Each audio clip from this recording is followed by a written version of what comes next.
Gipahigayon sa Cagayan de Oro City ang national level culmination sa Teachers Month celebration. Dinhi gikalipay sa mga nitambong nga magtutudlo ang mayong balita nga himuong 5,000 pesos ang cash allowance samtang gianunsyo sab sa Pangulo ang aumento sa sweldo sa mga teacher. Ani ang report ni R. Jill Relator. Nagkadaiyang kompetisyon ug presentasyon ang gipasundayan nga gikalingawan sa 5,000 ka mga teacher officials nga nitambong sa national level culmination sa Teachers Month sa nasud.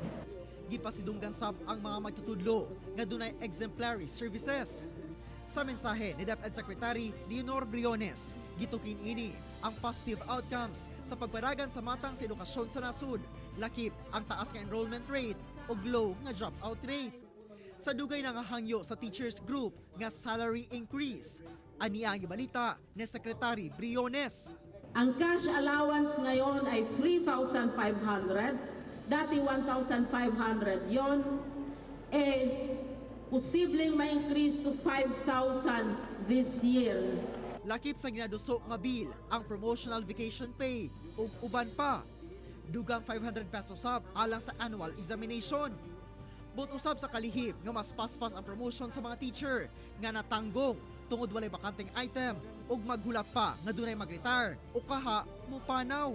Gusto naming i-expand yan na magkaroon din ng teacher 4, 5, 6, and 7. Hindi hanggang teacher 3 lamang. Usa sa mga nalipay mao si Teacher Cheryl Sabaldana sa Muluga National High School sa El Salvador City. We are very grateful ug mapasalamaton kami sa naitabo nga pag-announce sa atong DEPED Secretary, si Secretary Briones. Nagpasalamat kami sa iyang gi-announce nga naay mahitabo nga increase sa allowance from 3,500 to 5,000. Sa Davao City, nalipay usab kaayo ang mga teacher sa Jose Porras Elementary School sa balita ni Pangulong Rodrigo Duterte atol sa iyang pag-uli gikan Russia nga mahinayon na gayud ang ilang salary increase. Kung mapatuman ang maong increase, daghang teachers ang magduha-duha na nga mo abroad tungod competitive na ang sweldo sa nasud. Dagdag na salary, so it would be a good fringe benefit for our teachers na kanang mas madagdagan pa ang among motivation to work on for our students and para pud sa amo ang institusyon ang Department of Education. So lipay kaayo mi.